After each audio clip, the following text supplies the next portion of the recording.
folks, the Cheese Works and Shop Talk has come down into Argentine, and we're here with Darrin Christy-Bear, as he's probably known more about the racing area. But Darrin, coming down here tonight, man, this is almost like going into a museum. Your dad took me around, Lynn, I believe is his name. Lowell. Yep. Lowell took me around earlier Yep. and showed me some of the cars and stuff he's got down here, and I'm telling you, man, this, like I say, it's almost like a living museum here. Yeah, it really is, yeah.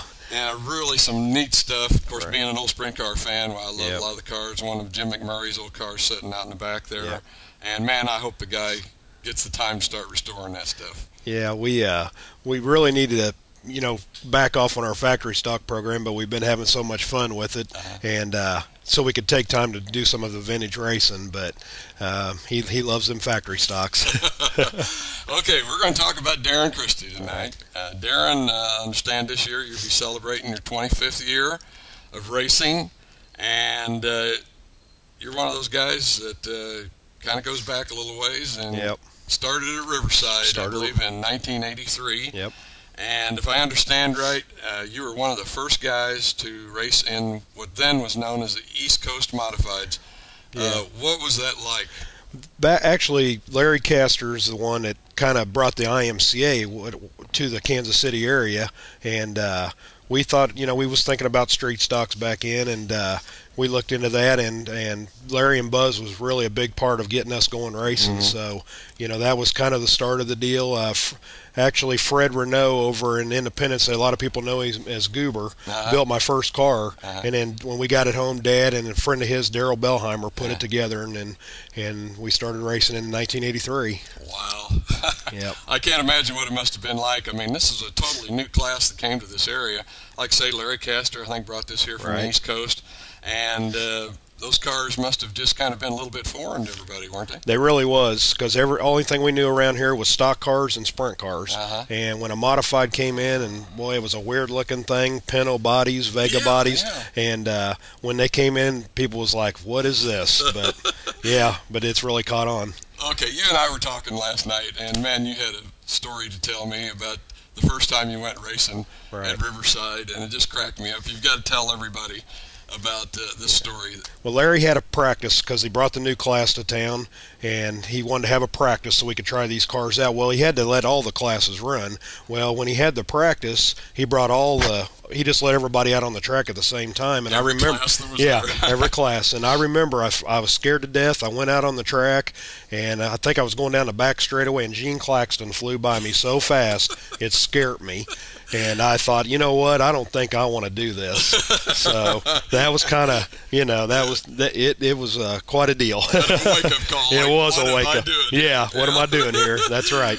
Okay, that is great. I just love that. Yep. Of course, Gene, I don't think has slowed down a lot. I mean, here we are talking back in the 80s, and man, Gene's still going strong. He'd probably still scare me today if I was on the track with him. Okay. In 1988, moving in time a little bit, you were still running modifieds down at CMS. Now, did you win a points championship that year down there, or you did? Actually, the points it was an IMCA track, and as strange as it sounds, I won the IMCA points, and Ron Harford, he won the track points because they had a different point structure. So, but we did win the point championship in IMCA that year. 1988. So you'd been running modifieds. This was modifieds, right? Yeah. So you've been running modifieds for 5 years, and evidently you must have got the hang of it. We progressed, that's for sure. So it got a lot better, Okay. So here you are running dirt, having a great time. What happens? What I understand now, you jump over to asphalt. And in '93, you won a points championship at I-70. And you raced asphalt for 3 years. Actually, Lakeside. We won the points at Lakeside. Oh, the points at Lakeside. Sure did. And that was it was kind of one of them deals where Lakeside's close to home, and with Riverside gone, and it was the closest track, we thought, let's try the street stocks on asphalt, and we built a street stock that year, and had some good luck. That was the year of the flood, '93, and but we won 5 features that year, and half a season won the points. So it was a NASCAR track, so that was kind of cool, Okay, talking about '93 still. You were telling me that one of your biggest wins, or how do I say that, thrills in racing. Right. Was that year in '93, and again it happened at Lakeside in kind of an unusual type of race. Yeah. And I don't believe I've heard of anything like this again. Tell us about what Well, the race was. And it was an enduro race, and they wanted the street stocks to run in the enduro because they didn't have enough cars to to have this enduro. So the street stocks run. They actually was going to have the ponies too, but for some reason they didn't do it. And so it was a 200 lap race or 2 hours, whichever came first. My gosh. And it paid $500. Make pit stops. And we made a mandatory pit stop, or we had a pit stop halfway through, and which heck, I pulled in and got fuel, and tires looked good, and heck, we went back out. I think we ended up running 178 laps because the 2 hour time limit came up, and we won that thing. It was $500, and that's probably to date is my biggest win. Oh, yeah, no, that is crazy. I don't know if I've ever heard. I've heard of some enduro races around here, but never knew Lakeside had one. Yep, sure did. Okay. Yep. Okay, so we're going to move on up here a little bit to the present. And, of course, you've got this nickname, Bear. Yep. And in 2007, though, you took a year off. Yep. And probably did something that has probably changed your life and will continue to as time goes on. Would you like to tell us about what happened in 2007? Well, the years leading up to this, I was a pretty big boy, and that's how I got the name Bear. And I got bigger and bigger, and I got real heavy last year. And I talked it over with my mom and dad, and we decided to go with a surgery for the weight loss. And so I decided I was going to get it done in June.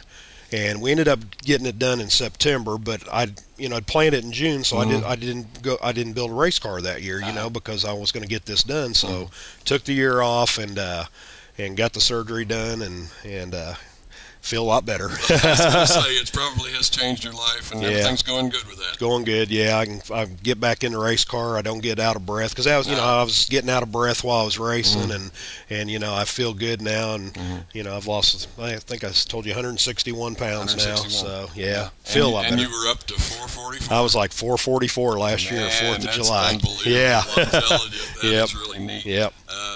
Each of us, I guess, has to do what we think is right for ourselves. Right. And you made the choice, and sounds like you've really done a good thing. Yep. And it's probably going to help your racing career. Sure. In fact, that kind of brings us up to this year. Right. I know you probably left Lakeside a few years ago with some ill feelings, but man, you come back this year and 2 feature wins, 7 top 5s, 10 top 10s, ended up second in the points.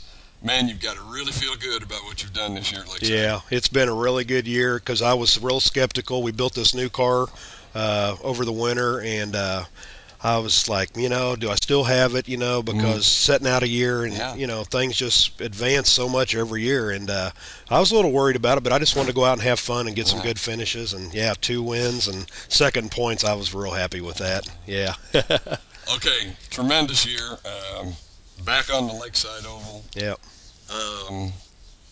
Tell me this: why Lakeside? What is the appeal to everybody about Lakeside? Man, like you say, I know you're close, but what is it? I go to all the tracks in the area, and the competition's great everywhere. And Lakeside's fast. The competition's great there. It's close to home for us, and it's just, I don't know. I've been it's been my favorite track, since it went back to dirt. And so, that's probably the main thing. Just, I had some good success there. Yeah. Well, I'm afraid we're getting down pretty close. We're getting down to a minute. If we could, real quick, Darrin, I hate to rush you, but that's all right. First of all, what kind of car and who builds your motors? My car's an 86 Cutlass. My motor man is Eldon Stone, and he builds all my engines. Had real good luck with the engines, and I got a few sponsors to thank. I got Marlowe Catering and Concessions, Christy's Tasty Queen. I got Maple Hill Auto Service, Twilight Graphics, that's Harold and Carol, and Brenda's Garage Sale and Brenda's Cookies, and Tan Shack. They all sponsor me. So, okay, folks. We got a guy here that has been making improvements, not only on his body, but on his racing career, trying to help that out. And Darrin, Christy, all I can say is it's really good to see you back at Lakeside. Good to be back. And I know we got a lot of good things to look forward to in the future. Yep. And man, all I can say is the best, for the coming year. That's going to do it.